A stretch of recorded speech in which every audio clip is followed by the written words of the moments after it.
I'm Drew Stevenson, and this is a lecture about the Supreme Court case Babbitt versus Sweet Home Chapter of Communities for a Great Oregon. This is a 1995 case that's a Chevron deference case, and here we get to see what the court does and how it explains Chevron when we're talking about technical definitions and legal terms of art.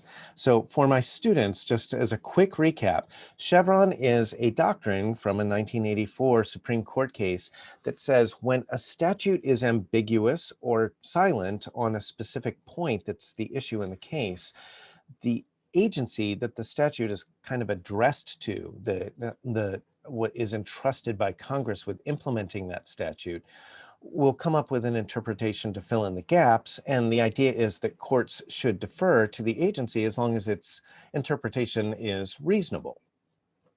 And that sounds well and good, and the agencies do win in most of the cases where the court applies Chevron, but sometimes it gets a little complicated and there are points to argue about, like how do we know when the agency is being reasonable? Is that in the eye of the beholder? And that's what's really going on in this case, is the majority opinion and the dissenting opinion disagree about whether the agency is being reasonable. So this is sort of a Chevron step 2 decision. So it's also interesting to see how the court discusses the Chevron rule, because the majority opinion is written by the same justice, Justice Stevens, who wrote the original Chevron opinion. So let's look at what happens in this case. We start with the Endangered Species Act. That's our statute at question. And the Endangered Species Act makes it unlawful for any person to, quote, take an endangered species. And there's a process by which certain species get listed officially as endangered or threatened. And once they are in one of those categories, they come under the protection of the Endangered Species Act, which means you would be violating the law, a federal law, to, quote, take a specimen of those species, one of the creatures. So the critical question then is, what is a taking of an endangered species? And really, we're going to talk about what we mean by harm. So helpfully, but not helpfully enough, the Endangered Species Act has a definition section, and it defines the word take to mean to harass, harm, pursue, hunt, shoot, wound, kill, trap, capture, or collect, or to attempt to engage in any such conduct. But this in turn leaves some unanswered questions, like the meaning of the term harm that's in the definition of take. So we have a statutory definition, and now we're disagreeing about what one of the words in the definition means. So here's our agency, the Department of the Interior. The Department of the Interior has jurisdiction over the administration of the Endangered Species Act, and it promulgated its own interpretation of Section 9 of the Act defining this word harm. And Bruce Babbitt was the Secretary of Interior at the time, and so hence his name is in the caption of this case. And the Secretary interpreted the word harm in Section 3, that's the definition section, to mean an act which actually kills or injures wildlife. But then they went a step further and said such acts include significant habitat modification or degradation where it actually kills or injures wildlife by significantly impairing essential behavioral patterns, including breeding, feeding, or sheltering. And so this is very significant, because we're not just talking about now hunters and poachers who go out and actually kill some of the animals. We're talking about indirectly harming the animals by eliminating their natural habitat, so the places where they nest and breed, or where they go to get their food. Because if you eliminate the habitat, then you eliminate the species. But this vastly, I hope you can see this, this vastly increases the scope or the reach of the protection, or the Endangered Species Act, because we're not just protecting the creatures, we're protecting thousands of acres, hundreds of thousands of acres of habitat where they live, breed, and feed. So who's our plaintiffs? Our plaintiff is called Sweet Home Chapter of Communities for a Great Oregon. And this is really a collection of landowners, logging companies, and timber workers in the Pacific Northwest and the Southeast. And they challenged the validity of this interpretation of harm. And they actually won at the appellate court level in the DC Circuit. Now, what's at stake in this case? We're really talking about two types of bird. The red cockaded woodpecker, which is an endangered species, and the northern spotted owl, which is listed as officially as a threatened species. Now, the broader interpretation of harm that the secretary promulgated was going to prevent these companies from doing their logging, right, cutting down trees in these forested areas that were designated as habitat. So they were going to lose a lot of profits, right? They were counting on getting to do logging operations in some of the areas that are now off limits. So here's what happens in the holding. The court decides to defer to the agency's interpretation, and it really gives three main reasons. First, it says that the ordinary meaning of harm covers indirect injuries as well as direct intentional acts. And it cites a number of, the opinion cites definite dictionary definitions to support its ordinary meaning point, that harm can ordinarily mean not only to directly, intentionally injure someone or something, but also to do it indirectly. Secondly, it said that the broad purpose of the Endangered Species Act is to protect endangered species, and it cites the legislative history and other sections that make this pretty clear. And then third, it says that Congress's authorization of the Secretary to issue permits under Section 10 of the ESA for incidental taking suggests that the usual prohibition applies to both direct and indirect takings. This is an interesting argument that takes a few logical steps.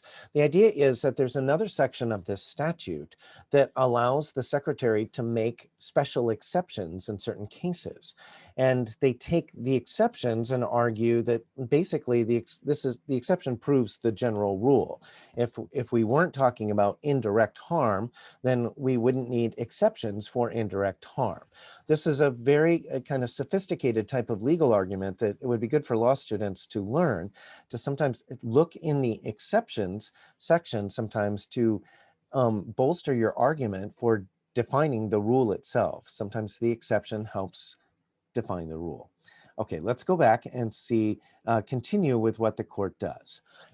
Now, for some of you looking for quotes, this is a case that's really worth looking at the actual way that the court expresses Chevron and the Chevron rule. And so here we go. It says, we need not decide whether the statutory definition of take compels the Secretary's interpretation of harm, because our conclusions that Congress did not unambiguously manifest its intent to adopt respondents' view and that the Secretary's interpretation is reasonable suffice to decide this case. And then they cite Chevron. They continue, after citing Chevron, the latitude that the Endangered Species Act gives the Secretary in enforcing the statute, together with the degree of regulatory expertise necessary to its enforcement, establishes that we owe some degree of deference to the Secretary's reasonable interpretation. Now, hold on a second. Here we're talking about not just if somebody has to fill in the gaps, we might as well let the agency entrusted with implementing it. But instead, they are kind of mentioning or bringing up that the agency has more expertise in this area, so it makes sense to defer to them as opposed to generalist judges. That should sound a little more like some of our other lines of cases before Chevron, like Skidmore. But I don't want to confuse you. Just remember that they're talking about Chevron in a particular way that seems to be emphasizing, at least in passing, a couple things like the agency's expertise and what Congress really wanted to have happen here. Okay, and near the end of the opinion, it says, the task of defining and listing an endangered and threatened species requires and expertise and attention to detail that exceeds the normal province of Congress. So they're not just saying that the agency knows what it's doing more than judges, they're saying the agency knows what it's doing more than Congress. And Congress decided to entrust them with filling in the gaps and making the rules and defining the terms. It continues, fashioning appropriate standards for issuing permits under Section 10 for takings that would otherwise violate Section 9 necessarily requires the exercise of broad discretion. The proper interpretation of a term such as harm involves a complex policy choice.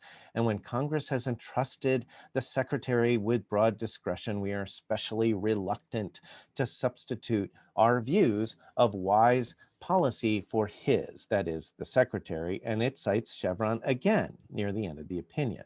In this case, that reluctance accords with our conclusion based on the text, structure, and legislative history of the Endangered Species Act that the Secretary reasonably construed the intent of Congress when he defined harm to include significant habitat modification or degradation that actually kills or injures wildlife.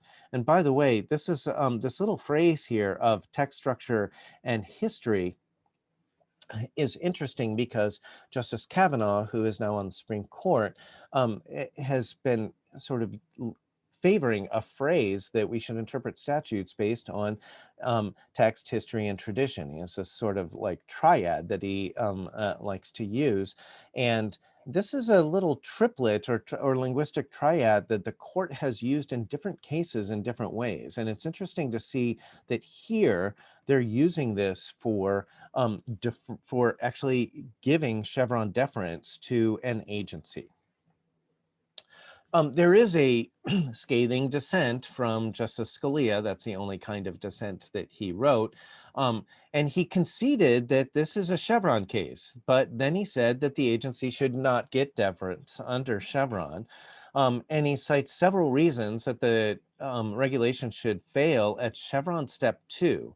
In other words, he says repeatedly that this interpretation of harm is unreasonable. Basically, Justice Scalia's argument, he has a lot of ways of going around and around about this, but he's basically saying indirect harm it shouldn't count, right? He thinks harm is when you intentionally or directly go and hurt the animal itself.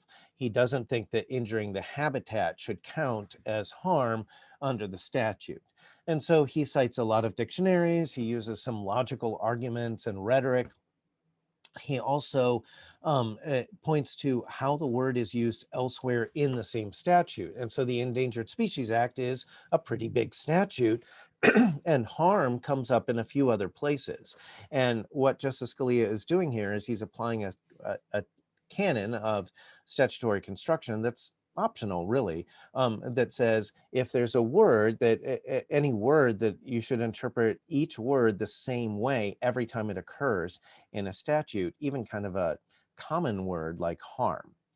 Okay, so let's go back and we're going to wrap up here. Here's some parting thoughts.